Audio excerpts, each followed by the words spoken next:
कृष्णाय वासुदेवाय हरे परमात्मने प्रणतः क्लेशनाशाय गोविंदाय नमो नमः। अध्याय 13 गीता।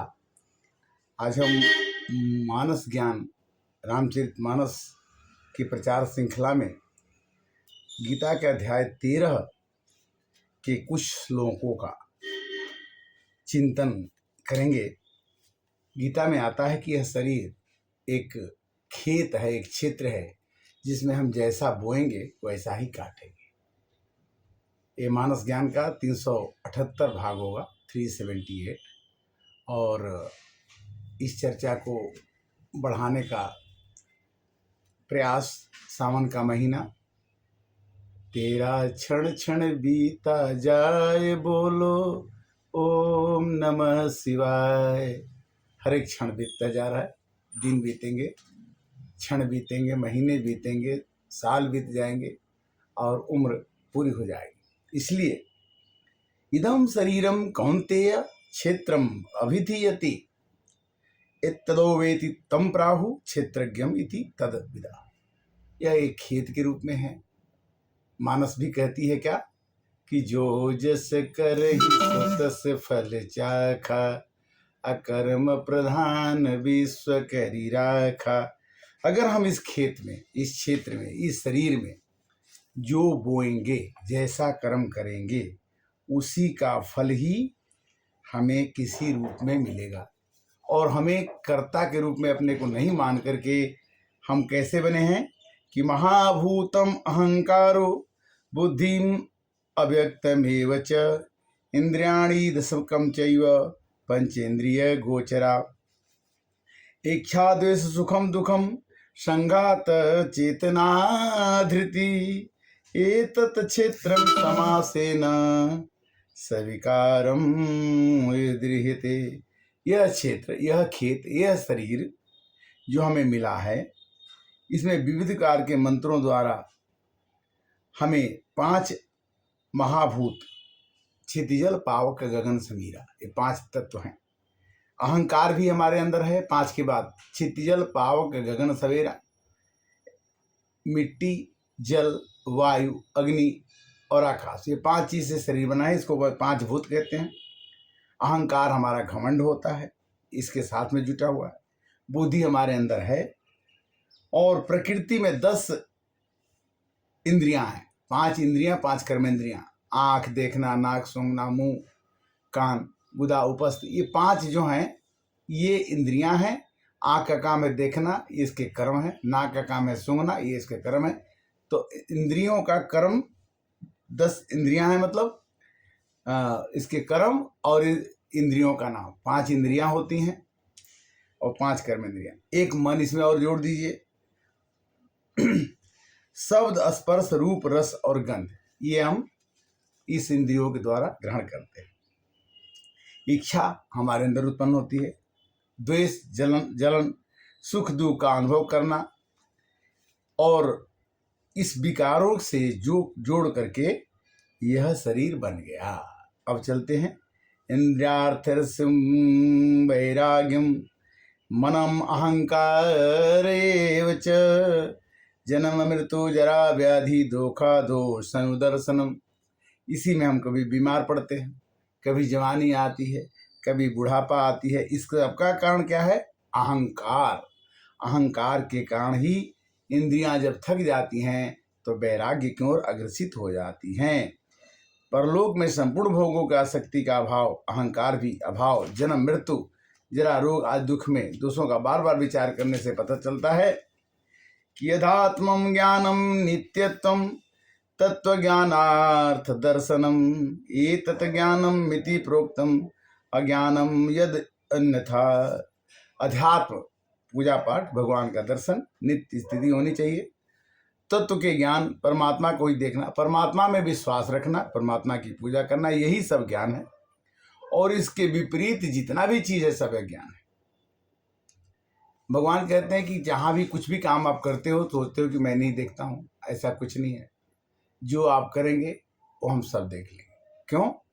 कि सर्वतः पाणिपादम तत् सर्वतो शिरोमुखम सर्वतः श्रुतिमल्लोके सर्वमावर्त्य तिष्ठति।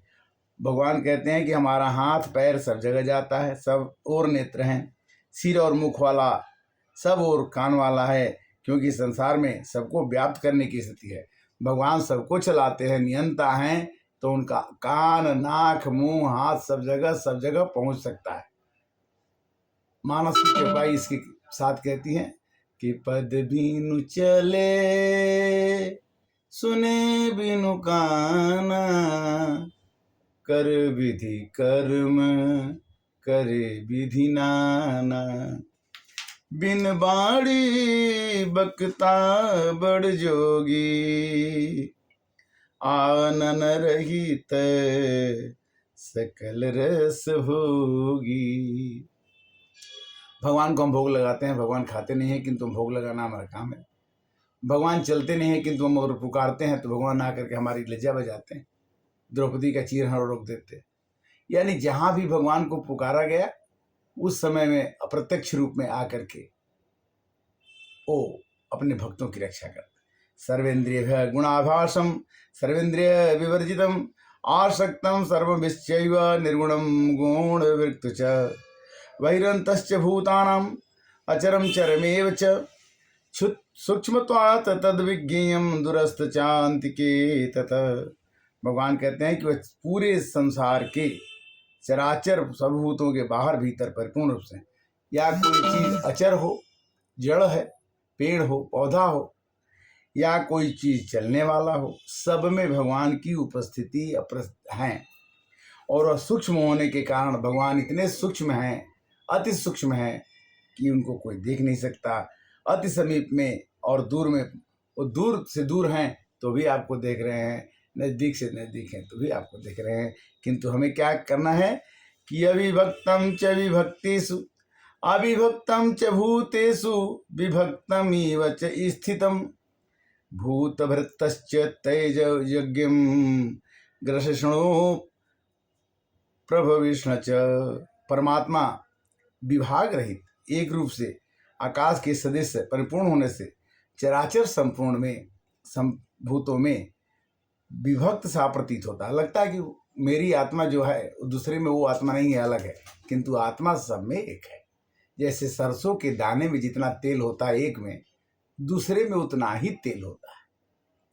उसी प्रकार से भगवान विभक्त होते हुए भी आत्मा का विस्तार जो है प्रभु के द्वारा होता है। वो सभी आत्माओं के मालिक हैं और सबको पालन पोषण करते हैं और रुद्र रूप से संहार भी करते हैं, बचाते भी हैं। तेल में से सरसों का तेल निकलने के बाद वो खली बन जाती है और उसको दूसरे रूप में प्रयोग करता है, तेल दूसरे रूप में। मन विनाश तो जो पैदा हुआ है, जो जड़ है, गुण जो जड़ चेतन सबको भगवान का नियंत्रण है और वही सबको देखते हैं। इच्छी क्षेत्रम तथा ज्ञानम येयम च उक्तम समासतः, मद्भक्तम एतद् विज्ञाय मद्भावोपद्यते। इस क्षेत्र में, इस खेत में, इस शरीर में और ज्ञान और जानने के बाद परमात्मा का स्वरूप संक्षेप में कहा है। मेरा भक्त इसको तत्व से जानते हैं कि हरि व्यापक सर्वत्र समाना, प्रेम से प्रगट हो ही मैं जाना। शंकर भगवान ने कहा कि भगवान सब जगह व्याप्त हैं, जब चाहो प्रेम से प्रकट हो ही मैं जाना। कार्य करणम कृत्यत्व हेतु प्रकृति उच्यते, पुरुषा सुखम दुखानां भोग तत्व हेतु रुच्यते। इस संसार में प्रकृति, जब 5 वर्ष का लड़का हो जाता तो पढ़ने चला जाता है, 20 वर्ष का हो जाता तो नौकरी लग जाती है, 30 वर्ष का होता है तो शादी हो जाती है, 40 वर्ष का होता है तो कमाने लगता है, 50 वर्ष का होता है तो बुढ़ापा आ जाती है, 60 वर्ष 70 वर्ष का होता है तो मर जाता है। यानी कार्य और करण उत्पन्न होते हुए मैं प्रकृति ही हमें काम कराती है। मैं पढ़ने जाता हूँ ये कहना गलत है। प्रकृति हमें पढ़ाती है, प्रकृति हमें जवान बना देती है और प्रकृति हमें बुढ़ा बना देती है और प्रकृति हमें अपने आप में मिला लेती है, क्योंकि हम प्रकृति से ही बने हैं और प्रकृति के रचनाकार भगवान हैं। इसलिए पुरुषः प्रकृतो अस्ति भोक्तं ते प्रकृति ज्ञान गुणान कारणम गुण संज्ञोष्य सदसतयो निजन्मसु। प्रकृति में ही स्थित पुरुष प्रकृति से उत्पन्न होता है। इसमें 3 गुणों को भोगता है, सतोगुण, रजोगुण और तमोगुण। अगर सतोगुण में हमेशा रहता है तो वो देव योनि का अनुभव करता है। अगर भगवान की भक्ति करते हुए अपना काम कर जाए वो तो देव योनि का अनुभव करता है। अगर रजोगुण में वो काम करता है तो मनुष्य रूप में रहे और मनुष्य के द्वारा जितने उसके संसार में काम करना है, बच्चों की शादियाँ करना, परिवार को देखना, समाज को देखना, अपने हित मित्र की सेवा करना, ये सब चीज मनुष्य रूप में आता है और ये रजोगुण में आता है। तीसरा गुण है तमोगुण।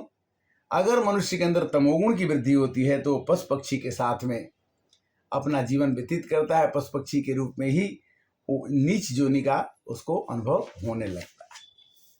ध्याने आत्मनि पश्यन्ति केचिद आत्मान आत्मान अन्ये सांख्येन योगेन कर्मयोगेन च परि। भगवान को भजने के लिए मनुष्य परमात्मा कितने ही मनुष्य शुद्ध हुई सूक्ष्म बुद्धि से ध्यान करता है। कुछ लोग ज्ञान से उनको प्राप्त करना चाहते हैं, कुछ लोग कर्मयोग के द्वारा प्राप्त करना चाहते हैं। भगवान को प्राप्त करने के साधन अनेक हैं। लोग चाहते भी हैं कि हमें भगवान का अनुभव हो जाए और भगवान से हमारी कृपा मिल जाए, किंतु प्रकृतेव च कर्माणि क्रियमाणानि सर्वशः यह पश्यति तथा आत्मन अकर्तारम स पश्यति। मनुष्य एक अकर्ता है, वो काम नहीं करता। जो पुरुष सर्व कर्मों में प्रकृति के द्वारा किए हुए जाते, प्रकृति ही सब काम करती। बरसात के दिन में ही बारिश होगी, जाड़े के दिन में ठंडा आएगा, गर्मी के दिन में गर्मी होगा। चाहे कितना भी आप मौसम बदल लें, ये मौसम बदलते नहीं है। प्रकृति ही जो कुछ कराती है करती है। इसी को देखने का नाम यथार्थ देखना या भगवान में विश्वास करना होता है। जाड़े में कितना भी गर्मी का महसूस करेंगे वो नष्ट हो जाएगा, खत्म हो जाएगा। बाहर निकलेंगे फिर गर्मी का अनुभव होने लगे। अनादित्वान निर्गुणत्वात् परमात्याय अव्ययः शरीरो अस्तपि कौन्तेय न करोति न लिप्यते। भगवान कहते हैं कि मैं सबके आत्मा के रूप में तो रहता हूँ, किंतु मैं कुछ करता नहीं हूँ, लिपता नहीं हूँ, तो उसमें जुड़ता नहीं हूँ। मेरे को कार्य का कोई फल नहीं मिलता।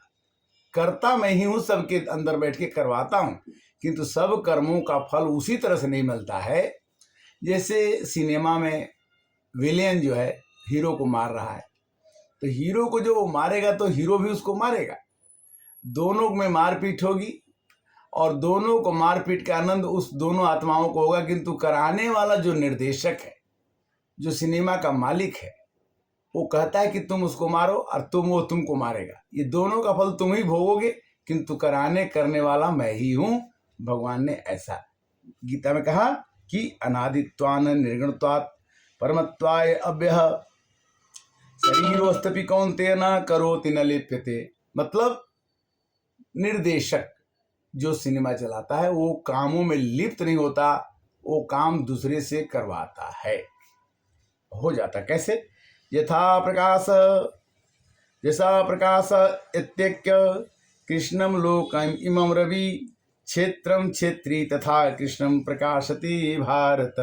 जैसे सूरज भगवान प्रकाश करते हैं तो उस प्रकाश का फल पेड़ पौधे, नदी नाले, समुद्र, आदमी, पशु, जानवर, जितने भी संसार में वस्तु है, सूरज का प्रकाश सबके ऊपर पड़ता है। उसी तरह से इस क्षेत्र में, इस शरीर में जो मैं करूँगा या जो हमारे द्वारा बनाई हुई आत्मा करेगी, उसका प्रकाश, उसका फल, उसका दुख और सुख पूरे शरीर को मिलेगा।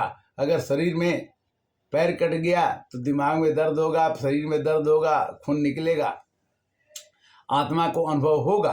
किंतु ये कहो कि भगवान सबके आत्मा में रहते, भगवान को दुख होगा, ये संभव नहीं। जैसे सूर्य का प्रकाश हो और सूर्य के प्रकाश में सूर्य को प्रकाशित तो करते हैं, किंतु सूर्य के प्रकाश में जो अच्छा या बुरा होता है सबका अनुभव सूर्य को नहीं होता। क्षेत्र क्षेत्रज्ञोरेव अंतरम ज्ञान चक्षुषा भूत प्रकृति मोक्षम च ये विदुर्यान्ति में परम। क्षेत्र और क्षेत्रज्ञ, शरीर और आत्मा दोनों का भेद कार्य सहित प्रकृति से मुक्त होने पर जो पुरुष ज्ञान नेत्रों द्वारा प्रकृति में 3 गुणों से सतोगुण रजोगुण तीनों तमोगुण और तीनों के ऊपर अगर कोई उठ के देखेगा वही महात्मा परम ब्रह्म परमात्मा को प्राप्त हो जाएगा, क्योंकि रजोगुण तमोगुण सतोगुण उसे ऊपर उठने नहीं देते हैं। तीनों गुणों में बंध करके ही ये मनुष्य रह जाता है। श्री कृष्णाय वासुदेवाय हरे परमात्मने प्रणतः क्लेशनाशाय गोविंदाय नमो नमः। हरे कृष्णा।